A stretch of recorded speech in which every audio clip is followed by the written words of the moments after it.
Hi, I'm Kate Garrity. I am the director of Friends Free Library, and I was the host and speaker for the May meeting of the Germantown Science and Art Club. This will be a slightly abbreviated version of the talk that I gave on Monday evening about Violet Oakley. The presentation is entitled Violet Oakley Up Close. My interest in Violet Oakley began with a leak in the basement. As many of you who have experience with old buildings know, they can be notoriously fickle at times. And a few years ago, we discovered that there was a leak in the basement of the library. It was a red alert for everyone on staff, and we ran downstairs to assess the damage and pull things out of harm's way. One of the things that we pulled out of the way was a plastic laundry basket with a few items wrapped in a sheet. And I shuffled it off to the side. And after we had moved the material that we needed to, I went back to find out what was in the basket. When I unwrapped the items in the sheet, I discovered that there was not one, but two signed limited edition numbered folios of Violet Oakley, and there were treasures tucked inside. Before I continue, I must share that I am not an expert on Violet Oakley, and many of you who are viewing this recording will likely know more than I do about our subject this evening. However, what I hope to do tonight is to share a few interesting details focusing mainly on Violet Oakley's ties to Germantown and Germantown Friends School, and hopefully show you a few things that you may not have seen before. I'd like to talk a little bit about my process. I am a librarian, and as a librarian would do, I go to the library to start the research for any project. And similarly, I discovered that there was a biography of Violet Oakley located in the collection of the art department at the Parkway Central branch of the Free Library of Philadelphia.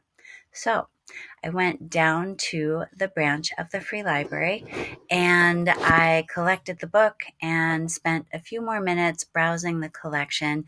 And as I was browsing, the librarian in that department approached me and asked if I was finding what I needed and did I need any additional help. We got into a little bit of a conversation, and she noticed that I was holding the biography of Violet Oakley. And at that point, she looked at me and said, "Oh, I see you have Violet Oakley's biography. Would you like to see what we have in the vault?" Of course I would. That particular day, I didn't have time. However, I promised her that I would be back in touch and we would set up an appointment. And a few weeks ago, I was able to travel down to the Parkway Central branch of the Free Library and take a look at the treasures from both the art department as well as the print and pictures department. I also consulted our archivist here on campus at Germantown Friends School, Tim Wood, figuring that he would likely have some interesting tidbits about Violet Oakley and her connection to GFS.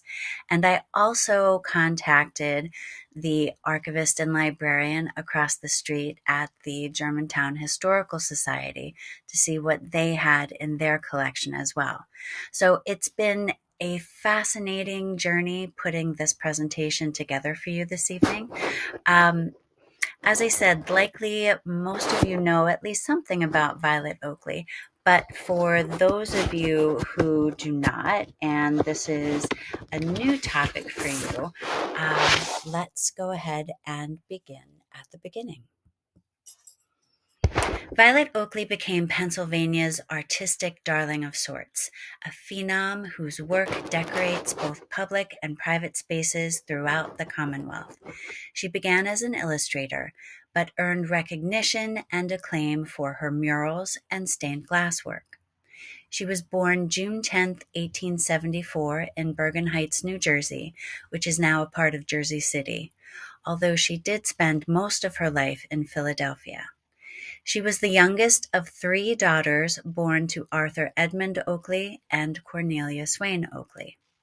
She was quoted at one point that she was born with a paintbrush instead of a silver spoon in her mouth, and that her desire to paint was hereditary and chronic. She had a very artistic lineage. Her father was a businessman, although he was quite interested in the arts, and he played the pipe organ. Her mother had taught drawing and painted portraits in San Francisco. Both of her grandfathers were painters and members of the National Academy of Design. This is an honorary association of American artists. The membership is limited to 450 artists and architects elected by their peers for established excellence. Some of the notable members of this association included Winslow Homer, John Singer Sargent, Henry Ossawa Tanner, and Frank Lloyd Wright. There were at least 23 additional artists in her extended family. Her unfinished biography began with David's words from Psalms. "The lines are fallen unto me in goodly places. Yea, I have a goodly heritage." She grew up as a solid upper-middle-class citizen, moving from Jersey City to South Orange, a much more upscale locale. Her family property included that which was inherited from Arthur's mother at Lake George, and summers at Lake George included sketching as a typical activity. The daughters were encouraged to draw, and it was stated that Cornelia demanded a sketch a day from them.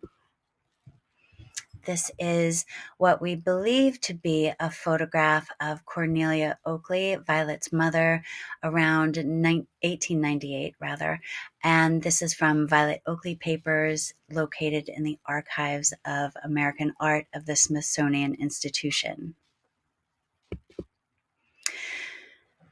Oakley's partner, Edith Emerson, recalled that Violet said that rainy days were welcome because she could always draw and paint. This is a sketch entitled Women Playing Piano from one of Violet Oakley's sketchbooks. It was interesting to note that the Historical Society of Pennsylvania boasts approximately 140 of these personal sketchbooks in its vaults. I did not get to visit them for this particular research project. However, it would be worth a visit. Violet Oakley studied art at the Art Students League in New York and then spent about a year studying under various artists in England and France. In the late 1800s, while in Paris, her father became ill and they returned to the United States to Philadelphia so that he could receive treatment. Upon her return, she studied briefly at the Pennsylvania Academy of Fine Arts and later at Drexel Institute with the famous illustrator Howard Pyle, who's pictured here. Here are a few examples of Howard Pyle's work. This is from his Book of Pirates in 1921. This piece is entitled Comforting Words by Howard Pyle.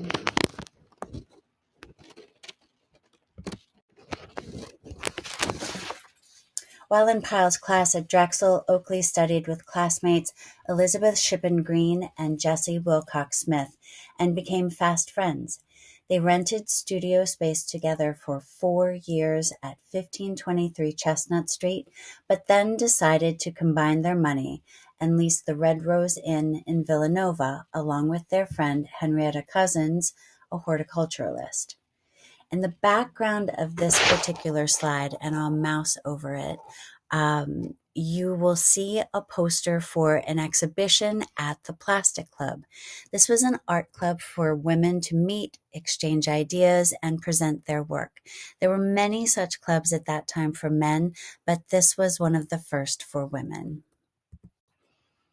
This is a close-up of that particular exhibition poster that was pictured in the slide previous.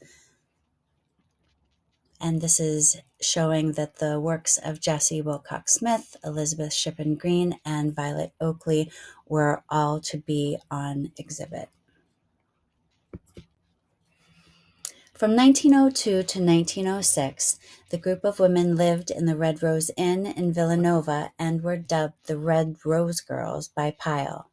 The three were a trio of noted and highly successful female illustrators of their time whose work was described as romantic realism, a combination of romanticism and realism, two popular art styles at the end of the 19th century and beginning of the 20th century. Collective living arrangements and artist colonies were becoming popular at the time, but what was highly unusual was the fact that this particular artist collective consisted solely of women.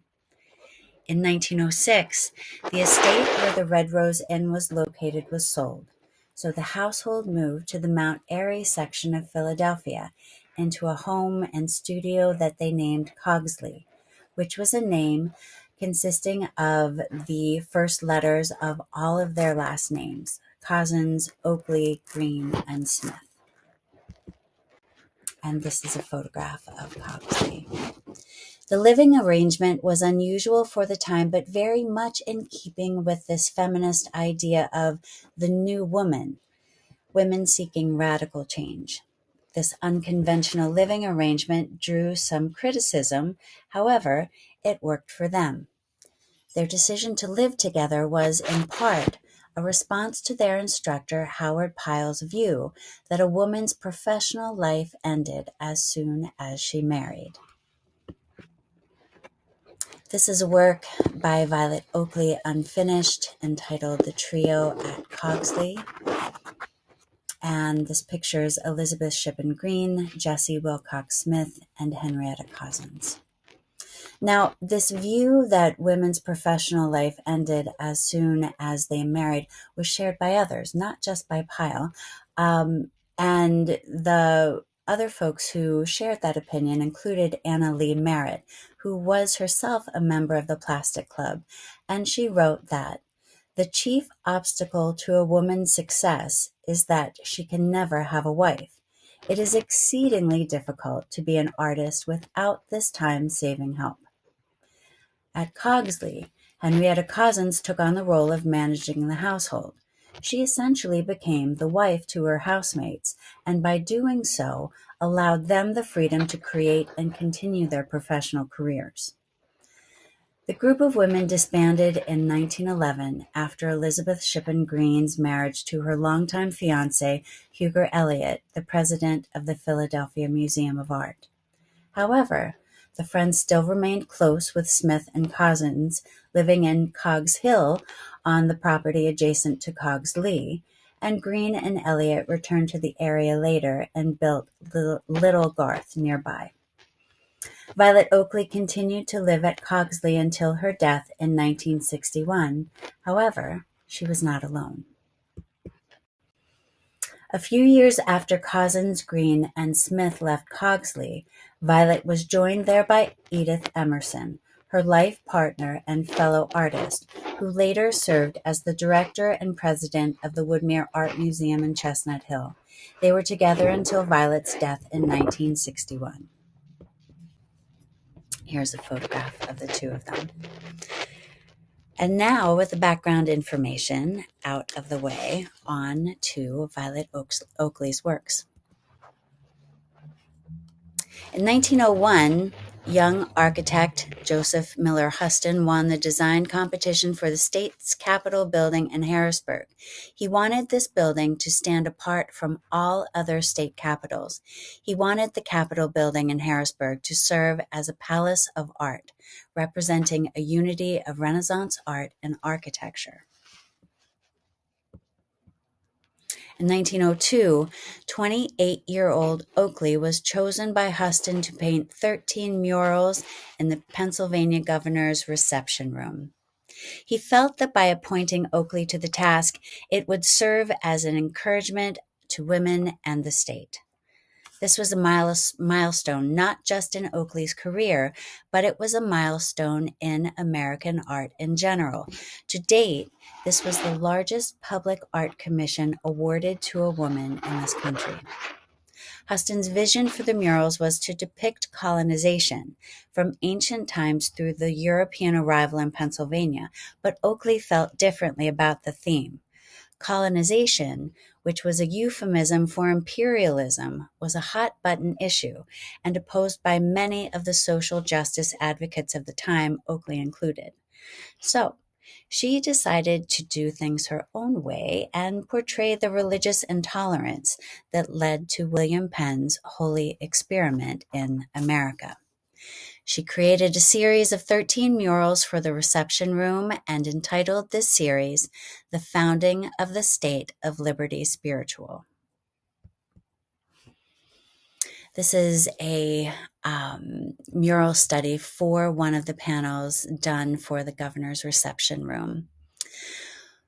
With the exception of protests from the Catholic Church over the depiction of the execution of William Tyndale, the murals were well received. The murals were complete, but because of finishing touches that needed to be made to the reception room itself, they were not able to be installed by the October 4th, 1906 dedication of the Capitol building. They were unveiled later, and when the first 5 panels were exhibited at the centennial celebration of the Pennsylvania Academy of Fine Arts in 1905, Oakley received a gold medal for her work. Her success with this commission and the subsequent murals paved the way for female artists to break into what had been, up to this point, the male-dominated world of muralists. This is another mural within the collection of panels in the governor's reception room. And one of the reasons I wanted to point this out was the intersection between this work that Oakley had been doing in the Capitol and her connection to Germantown Friends School. We know that Violet Oakley visited Germantown Friends School at least twice, and one of those visits was to watch GFS students perform tableau scenes of at least 2 of her State House murals, complete with elaborate costumes. This is a photograph of one of those tableaus, and I'll go back to the original mural so you can take a look at some of the similarities between this piece of art and the student's interpretation of that. And here is Violet Oakley's signature in the school guest logbook when she came to visit the school for what we believe now to be her second visit, and that was to see the tableaus being performed. This next slide here is a photo of an article that was published in 1915 describing what we believe to be now her very first visit to Germantown Friends School to talk about the murals in the Capitol building. I found this article while doing research at the Germantown Historical Society, and it's from a scrapbook that was put together by a woman named Jane Campbell. She was a Philadelphia resident interested in civic associations, the women's suffrage movement, and education. At one point, she was secretary of the American Catholic Historical Society. The Jane Campbell scrapbooks contain newspaper clippings on the Germantown section of Philadelphia, Pennsylvania. The article states in the bottom right corner, Miss Oakley, in an address to the pupils of the Germantown Friends School recently, declared that to be a real painter did not mean to be one who read little and always painted, but one who paints comparatively little and studies most of the time.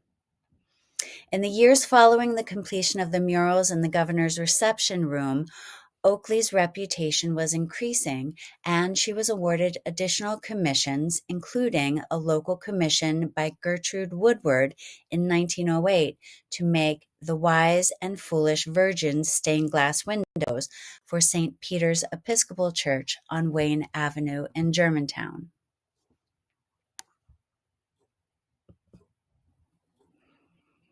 Let's now go on to the works in the Senate chamber in the State Capitol building of Pennsylvania. In the meantime, Edwin Austin Abbey, who is pictured here, was working on a series of murals for the PA State Capitol building located in the rotunda and in the House of the Senate and in the House and Senate chambers. For the Senate chamber, he completed one mural, this one, von Steuben training the American soldiers at Valley Forge. However, in 1911, as he was working on the second mural, his health began to fail and he was diagnosed with cancer. Abbey died in August of that year, and the mural commissions for the remaining 2 rooms were given to Violet Oakley.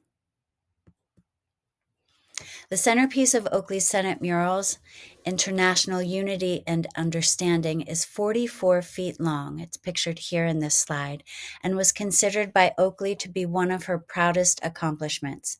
It's loaded with allegorical imagery that conveyed her messages around ending warfare, enslavement, and sex trafficking in a way that was sufficiently veiled that managed to elude criticism from potential censors. The Woodmere website, The Violet Oakley Experience, notes that all of the figures pay homage to our Blue Lady of the Water of Life, pictured here, a monumental personification of the oceans that encircle every continent and the rivers that flow out of the throne of God into the New Jerusalem. Derived from the Renaissance iconography of the Madonna della Misericordia, she is a mother goddess whose arms reach out to protect the entire human family. This is a photograph of Violet Oakley with the Unity mural around 1917.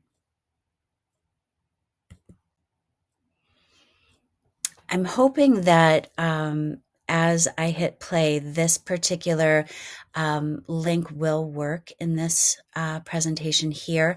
I found a clip online of Violet Oakley, who returned to Harrisburg to visit the murals on May 21st, 1955. And what's particularly interesting about this clip is that you get to hear Violet Oakley's commentary on the works themselves. Here we go.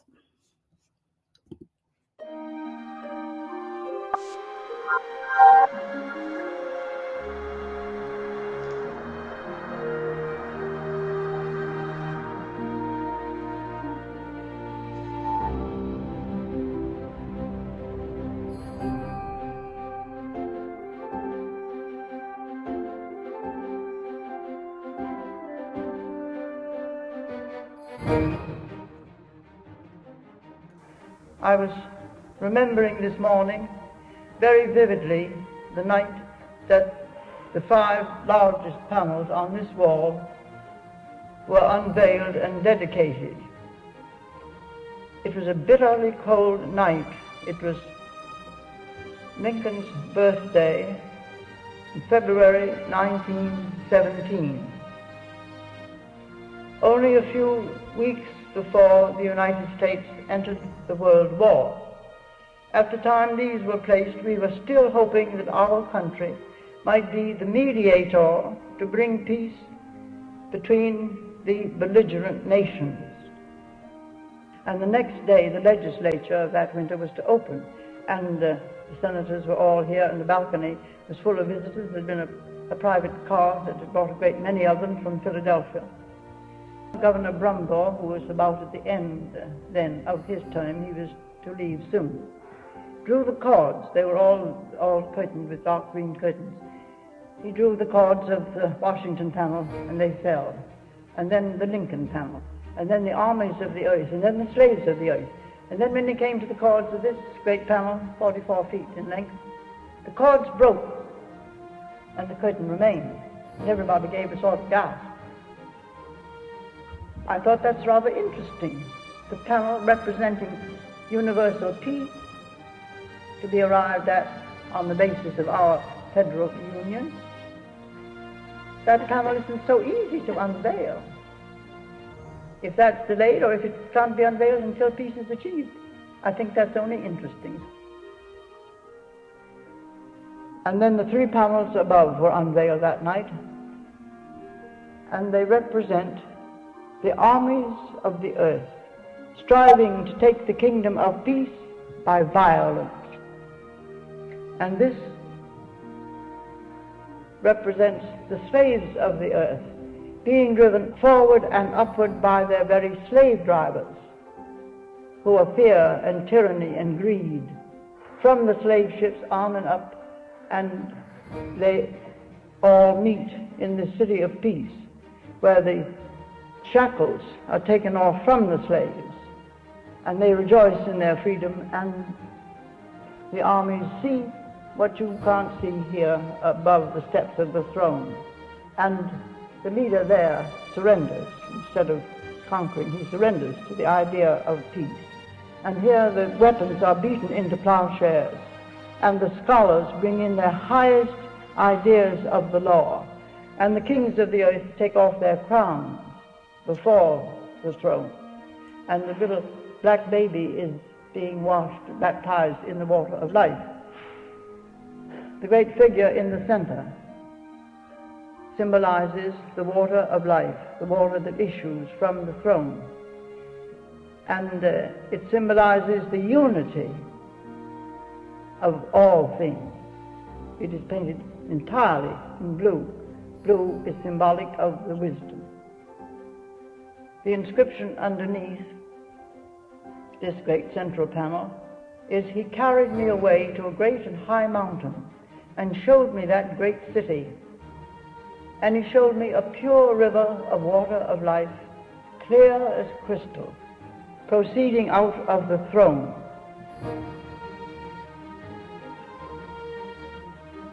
And the kings of the earth to bring their glory and honor into it. And on either side of the river is there the tree of life," the decorative trees you see. "And the leaves of the tree were for the healing of the nations."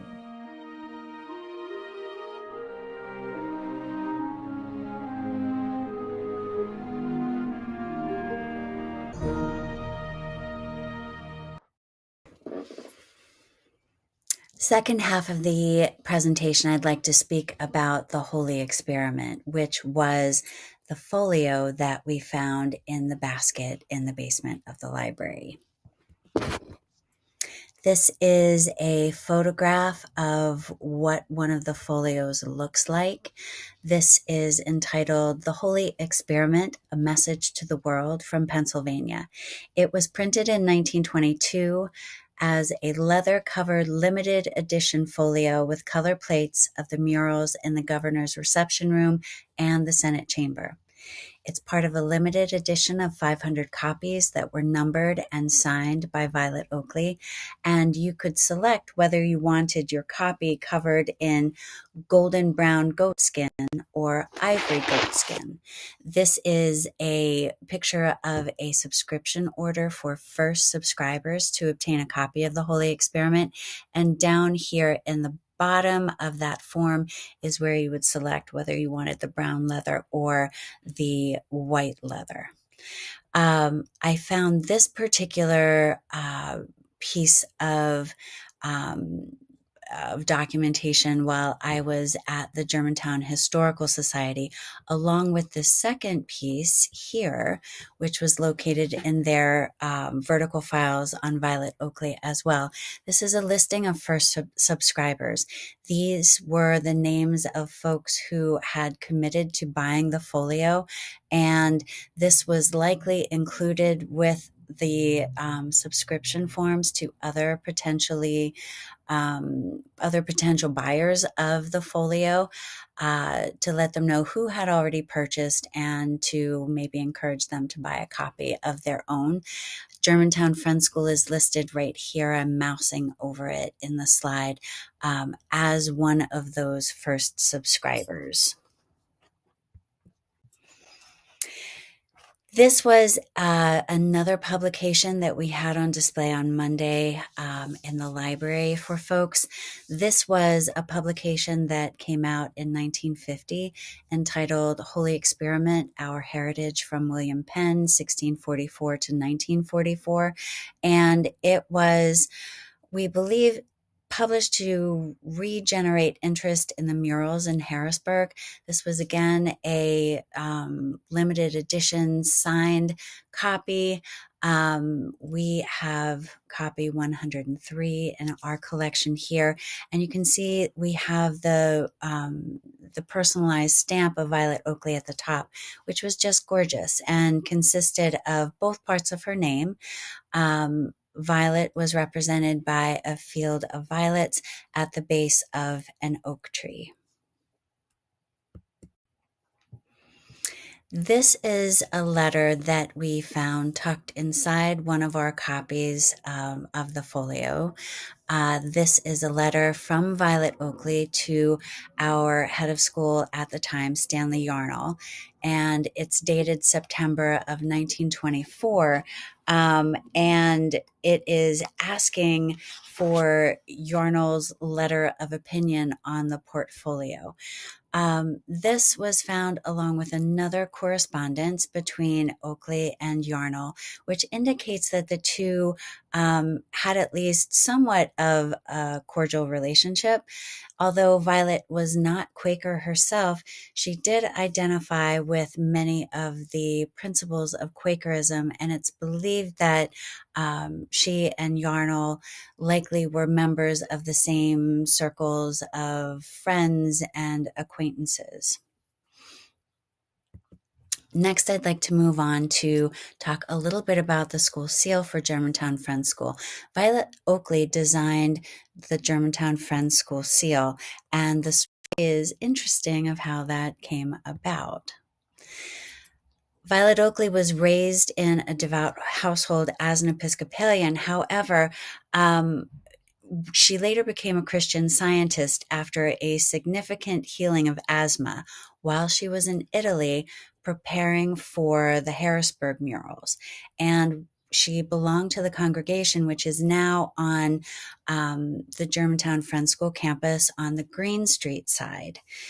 She was a member of this congregation, Second Church of Christ Scientists, Philadelphia, from 1912 when it was organized until her death in 1961. In 1985, the church approached Germantown Friends School to see if the school was interested in purchasing the building. GFS was in dire need of assembly space at the time, so the building was obtained by the school and renovated in the late 1980s and became the main auditorium and performance space for the school. So you can see a photograph of the main sanctuary, the Second Church of Christ Scientist, in the top photograph. The bottom photograph is a more current photo of what is now known as the Loeb Auditorium of Germantown Friends School. This next slide is a photograph of quotes that were found in the lobby of that Second Church of Christ Scientists building. And the first one, "Behold, I have set before thee an open door, and no man can shut it." Part of that quote is the motto of Germantown Friends School and included in the school seal. I'll tell you a little bit more about how Violet Oakley came to be the one to design the school seal and whether or not this was in place on the wall of her house of worship before she designed the seal, or if that got placed afterwards, we're not quite sure. On to the history of the seal. So one of the GFS publications, the Bulletin, in 1924, there was a notice of GFS students who visited Violet Oakley's studio. This happened in 1923. This was a class of seniors. And shortly after that visit, as their senior class gift to GFS, they commissioned Violet Oakley to design the school seal. Prior to this commission, GFS had been using a seal designed by Pastorius. This is an image of the Germantown Friends School seal that was designed by Violet Oakley. And according to Tim Wood, who is the GFS archivist, the students gave her a number of Bible quotes for inspiration, and she chose that verse from Revelation. It was Revelation chapter 3, verse 7 to 8, in which John of Patmos is divinely inspired to send a reassuring message to the angel of the church in Philadelphia, stating, I know thy works. Behold, I have set before thee an open door, and no man can shut it. Oakley interpreted the verse as you see here, with the image of a youth dressed in a white robe-like garment with wide wing-like sleeves, stepping through an open nail-studded door that resembled the same door in her studio at Cogsley. The Bible verse was shortened to, Behold, I set before thee an open door, which remains the school's motto to this day. So in this particular slide, again, note the nail-studded doors that are to either side of the central figure.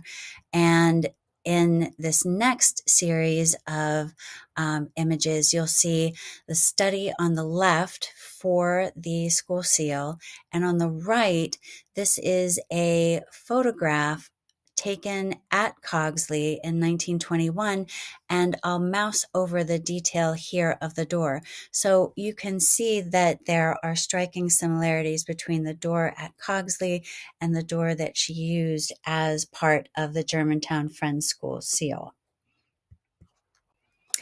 Later, the school seal was interpreted by the Willett Stained Glass Studio into a beautiful stained glass. And that was a gift to Germantown Friends School from the class of 1946 to mark their 50th anniversary. Currently, the stained glass window is in storage while the school looks for a location to hang it.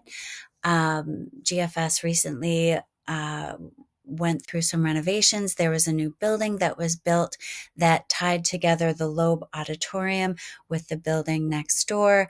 It's a gorgeous light-filled space, and they are looking for the perfect spot to hang this stained glass window.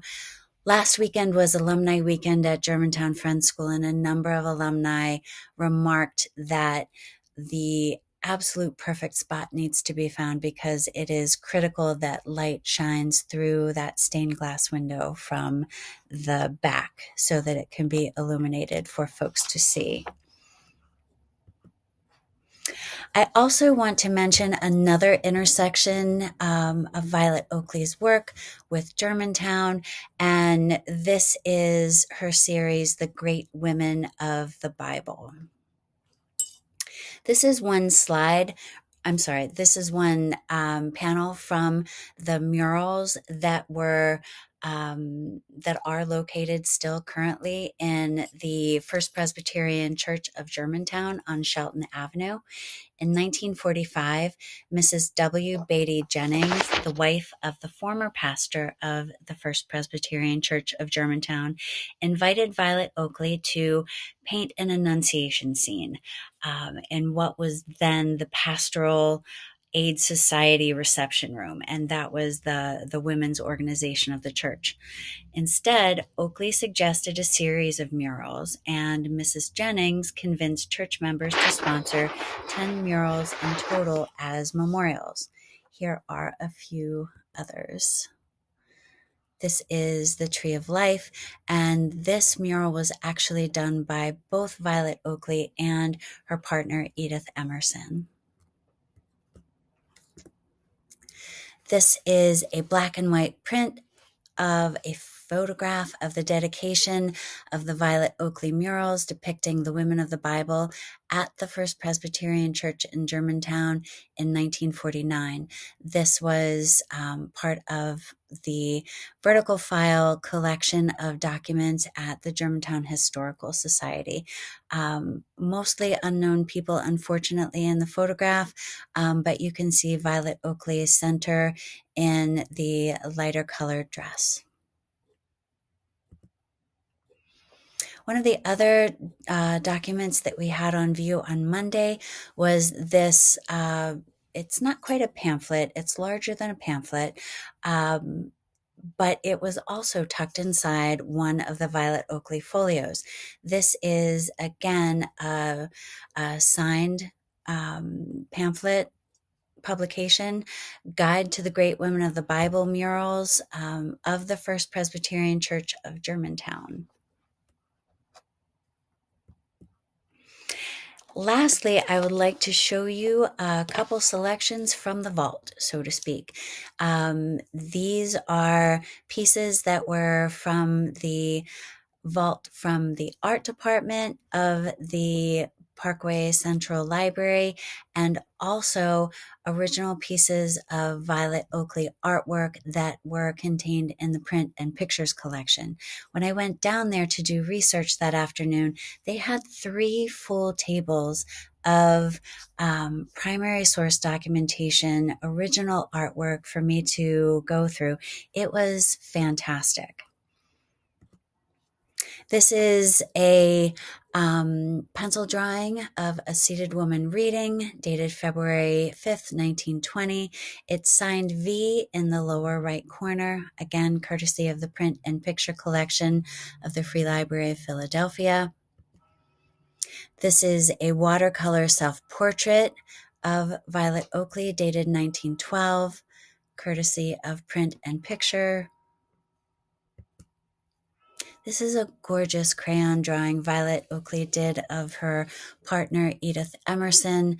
It's dated January 20th, 1923 in London, 6 inches by 4.5 inches, and just very lovely. The last piece I have to show you from the vault is something that I'm fairly certain none of you have seen before, and this is Violet Oakley's application for a library card with the Free Library of Philadelphia. This was courtesy of the art department, and what I noted on Monday night, which is very interesting, is that it also notes that Violet Oakley's membership was canceled at some point. Either that or records were updated.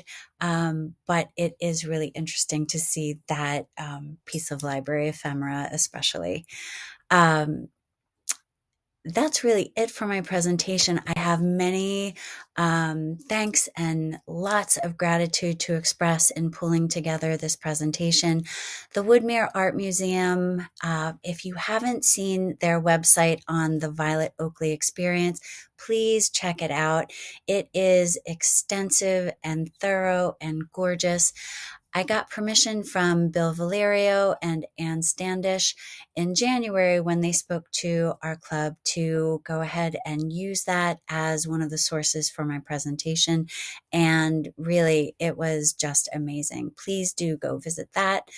I'd like to thank Tim Wood, the GFS archivist, Marcus Palm, the librarian and archivist at the Germantown Historical Society, and then the amazing librarians from the Free Library of Philadelphia who created that magical moment where they really just wanted to help a patron, me, get connected with the information that I needed. Alina Josen, Laura Straffolino, and Karen Kirschman. I could not have done this without you. And lastly, I promised Alina, who is the library supervisor of the art department at Parkway Central, that I would let you all know that on Saturday, June 7th at 2 p.m., there will be a play in the Montgomery Auditorium of the Free Library of Philadelphia. That's at the Parkway Central branch at 19th and Vine. It is called Violet Oakley Unveiled. It is a one-woman play, free admission, no tickets necessary. And I hope that some of you will be able to make it. Thanks so much. Bye.